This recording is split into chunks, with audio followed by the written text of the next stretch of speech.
base econômica, não vou nem falar industrial, não tem base econômica para fazer a guerra.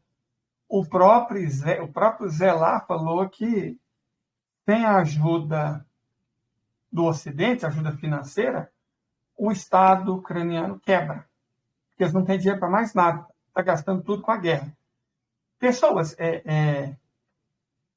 a Ucrânia, antes da guerra, já era o país mais pobre de toda a Europa. E sim, eu estou falando mais pobre que Moldávia, que Albânia, que Macedônia do Norte, que Kosovo, que Armênia.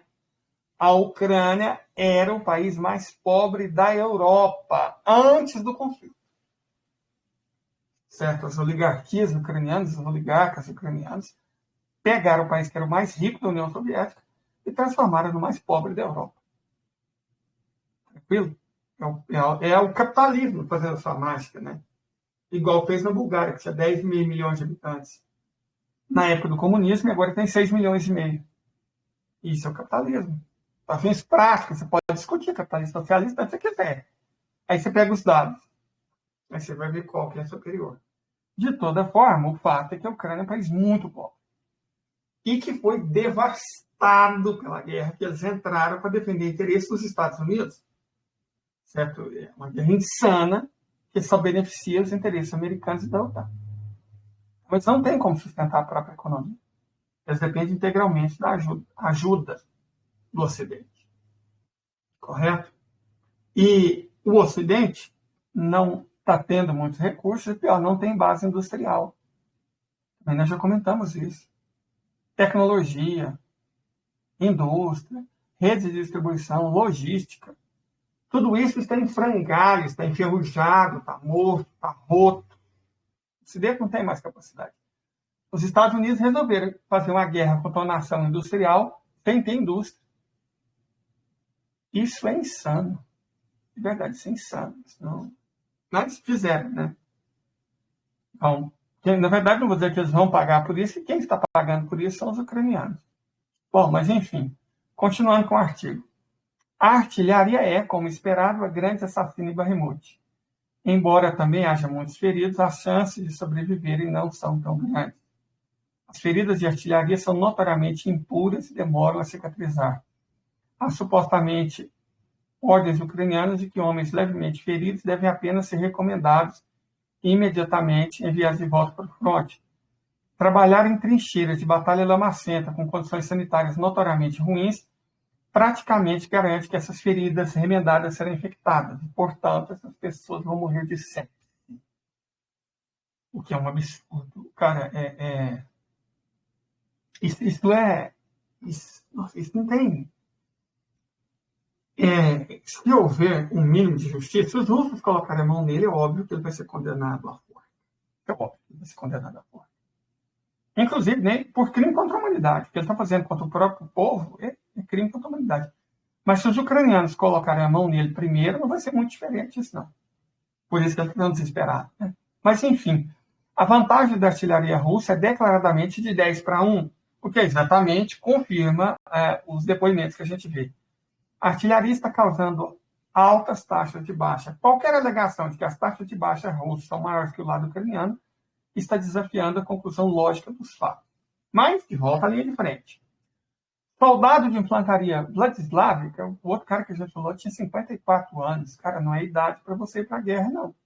Isso mostra que as teorias de que a Ucrânia está enfrentando uma falta crítica de mão de obra são verdadeiras. Mas, voltando.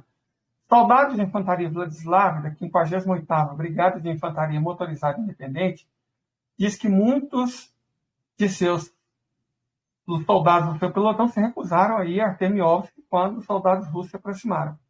Vários soldados de outras brigadas também disseram ter encontrado muitos recusadores que fizeram de tudo para não serem enviados de volta a Bakhmut. Durante a última rotação do final de fevereiro, Vladislav disse que apenas 8 dos 25 soldados do pelotão foram para Artemiovsk. O resto disse que não poderia ir por causa de febre repentina ou dor no corpo. Eu nem chamo isso de covardia, cara. Ele está sendo mandado para a morte. Não faz sentido. Os 8, então, se dirigiram para uma posição em uma encruzilhada perto do rio Bakhmutka, onde casas destruídas se alinhavam. O pelotão ficou sob forte fogo de morteiro russo assim que chegaram. 2 foram mortos e 2 ficaram gravemente feridos. Um soldado perdeu o braço e o outro foi atingido no estômago por um projétil, disse Vladislav. O resto, incluindo o próprio Vladislav, sofreram fortes concussões. Todos os 8 foram evacuados de Bakhmut naquele dia e perderam o cargo. Esse curto engajamento com 50% de perdas graves e concussões para o restante tornam plausíveis os relatos de apenas 4 horas de sobrevivência média de um soldado ucraniano em Bakhmut. Essa matéria é da revista Newsweek. Como, repito, aqui a nossa lógica é matar a cobra e mostrar o pau, vamos mostrar a matéria que é americana. É americana, ela não é... A primeira é ucraniana, não é russa, e a segunda é americana, também não é russa, tá? Se você falar, Leida, você está divulgando propaganda russa. Não estou. É mídia americana. A seguinte descrição do estilo russo de luta em Artemióvsk é interessante. A tática é projetada para ter o menor número de baixas possível. Isso também desafia as alegações de ataque de onda humana dos russos. Vamos lá. O soldado de infantaria Vladislav diz que os russos geralmente apareciam em um grupo de cerca de 5 pessoas à noite, mas pareciam com medo de lançar ataques de curto alcance. Em vez disso, os russos usam o poder de fogo em massa para destruir as casas, onde os ucranianos se escondem, e monitorar as forças invasoras, a ponto de serem forçados a abandonar as posições para buscar outra posição com melhor proteção, disse Vladislav. Eles estão agora lutando de forma bastante inteligente, disse Vladislav. Na verdade, se vocês pegarem as imagens do que sobrou de Artemióvsk, vocês vão ver realmente que as casas estão sendo destruídas uma a uma. Então, a estratégia da federação é muito simples. Prega o tiro. A Rússia, como eu já venho dizendo aqui há muito tempo, a indústria russa de defesa está trabalhando no esquema 24/7/30, sem parar. Né? A preocupação dos russos não é com falta de dinheiro, com falta de matéria-prima, nem de tecnologia, de pessoas para trabalhar nas fábricas. Estão aumentando o salário, estão fazendo o possível para contratar mais pessoas, porque as fábricas não dão conta em termos de mão de obra. Enquanto nos Estados Unidos, na Europa, essas fábricas nem existem mais. Certo? Mas vamos continuar aqui com a descrição dos soldados. Outro soldado confirma a tomada. Maxim, de 33 anos, soldado de infantaria. Veja, gente, você só está vendo relato de soldado de infantaria, porque é o que tem. Da 5ª Brigada de Assalto Separada, diz que os russos também tinham uma tática estabelecida na área sul, perto de Artemióvsk. Soldado de infantaria de Kiev foi implantado na frente de Ivanivsk, na periferia sudoeste de Artemióvsk, ao longo de fevereiro de 2023, onde uma luta feroz ocorre em uma vila estratégica que fica uma das principais rotas para a cidade. Baseando-se fortemente em drones, os russos localizam as posições ucranianas na área. Então, eles disparam vários tipos de morteiro e artilharia, que são seguidos por ataques de infantaria, em uma tentativa de cercar os soldados ucranianos, de acordo com Maxim. Então, a infantaria do grupo Wagner só entra para finalizar, para fazer o que se chama, no jargão militar, de limpeza. Se os drones não conseguem detectar as posições ucranianas, os russos enviam soldados para disparar tiros até ouvirem fogo de retorno, de acordo com Maxim. Por mais brutais que sejam, as táticas russas funcionam lentamente e empurraram, né, a unidade de Maxim para trás em 1,5 km ao longo de fevereiro. Certo? Então, é metódico, calmo, mas impiedoso e implacável. Certo? Como o próprio Bernhard disse, é um negócio de moagem lenta, fogo de artilharia de reconhecimento, fogo de artilharia de reconhecimento, fogo de artilharia de reconhecimento, ataca a posição. Bem feito, leva a grandes perdas do lado defensor e perdas pequenas do lado atacante. Certo? Por falta de outros meios, o exército ucraniano continuará com a sua custosa tática de defesa posicional. A vila de Ivanivsk, que fica na entrada de Konstantinivka, está localizada a apenas 8 quilômetros de Artemióvsk. Está entre os assentamentos que as forças ucranianas estão tentando fortificar. O vice-comandante da 80ª Brigada, conhecido pelo indicativo de chamada Terceira, disse ao Kiev Independent que as trincheiras estavam sendo cavadas ao longo da rodovia de Ivanivsk a Konstantinivka, para impedir um avanço russo em Ivanivsk. A pausa operacional nos combates nas áreas mais distantes de Artemióvsk tem ajudado a construção de fortificações, Só que os ucranianos parecem não estar entendendo que a tática russa é exatamente essa. Estão deixando os ucranianos fazerem as próprias ratoeiras. Mas, enfim, né? Se os russos capturarem Artemióvsk, eles avançarão mais para o sul, para Ivanivsk, depois para Chasiv Yar, e mais para o oeste, diz o terceiro, 45 anos, que serve desde 2014. Estamos nos preparando com antecedência. Vamos explicar por que isso é uma falácia. No momento, há o suficiente defesa para defender o resto da região dos russos se Artemióvsk cair. Mas isso é por enquanto, não sabemos o que o inimigo fará a seguir. Aí o Berger continua dizendo que ninguém sabe. É por isso que eles estão partindo do pressuposto que depois de tomarem Artemióvsk, os russos vão seguir até Kramatorsk e Lysyansk. Mas nada está dizendo isso. Você tomou Kramatorsk, tomou Artemióvsk, por que eles não resolvem, sei lá, retomar Kherson, ou Zaporizhia, que está tranquilo?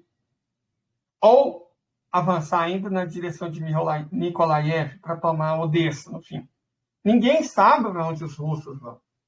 Lembre-se, eles têm 600 mil soldados que estão treinando há 4 meses, prontinho para entrar na linha de combate. É óbvio que depois quando Bakhmut cai de maneira definitiva, o grupo que vai ser mandado para a linha de frente não vai ser o Wagner. O Wagner vai ser mandado para descansar, igual os tchetchenos foram mandados para descansar depois que tomaram Mariupol. Então, provavelmente, quem vai entrar em cena agora vai ser alguma tropa regular russa.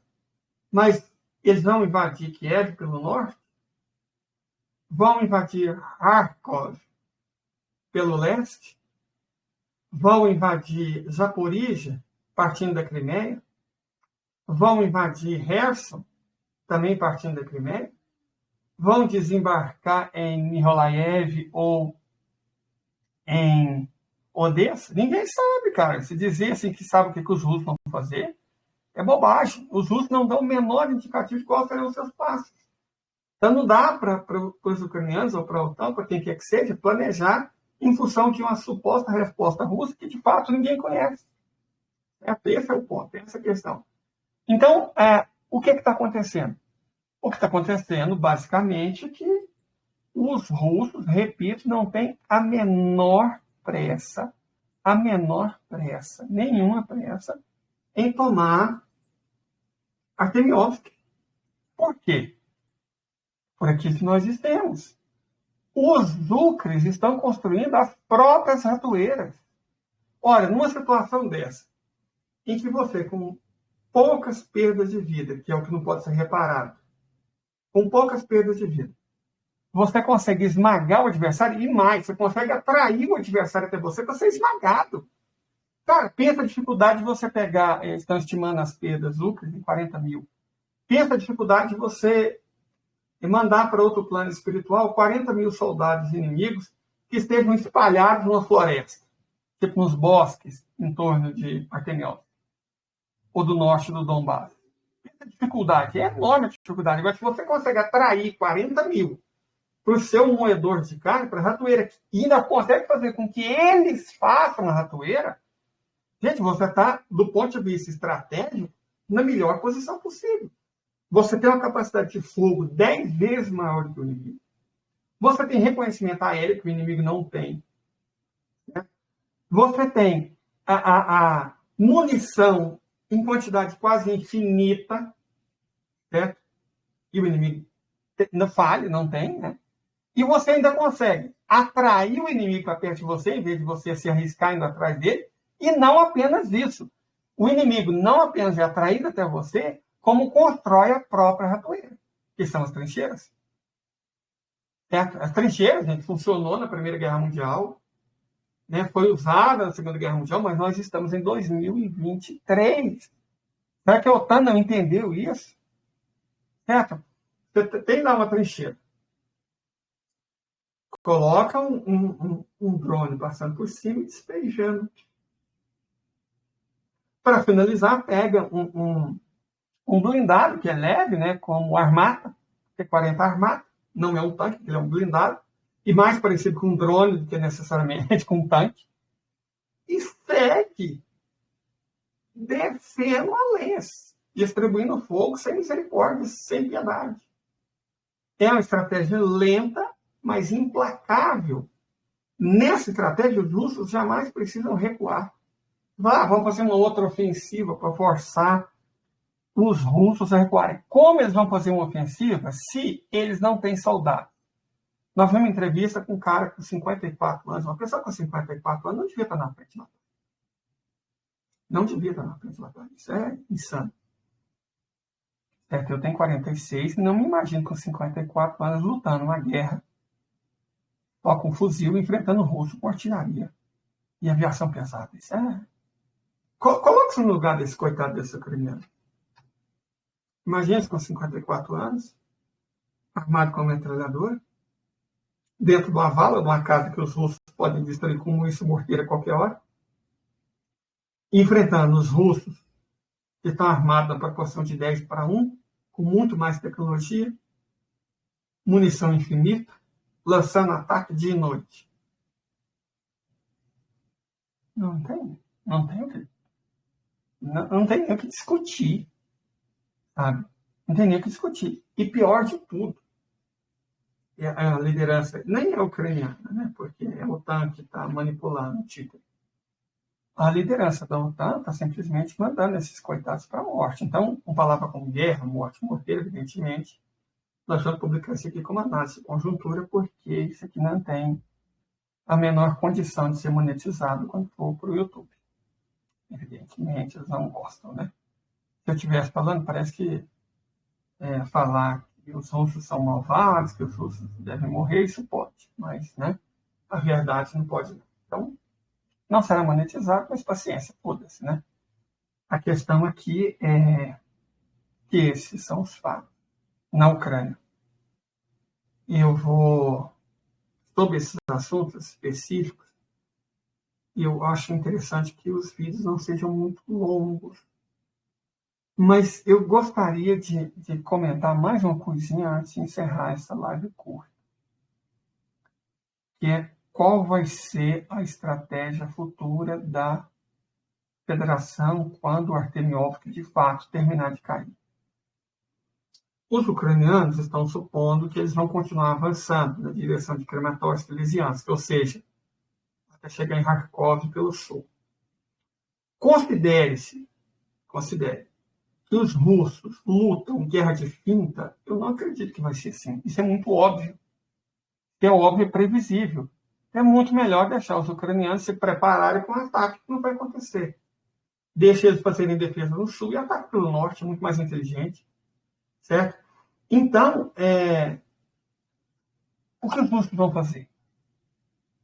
Eles podem atacar Sumi e Poltava e fazer exatamente o que eu acabei de dizer. Em vez de atacar eles pelo sul, como eles estão esperando, atacar pelo norte. Certo? Atravessando Sumi e Poltava.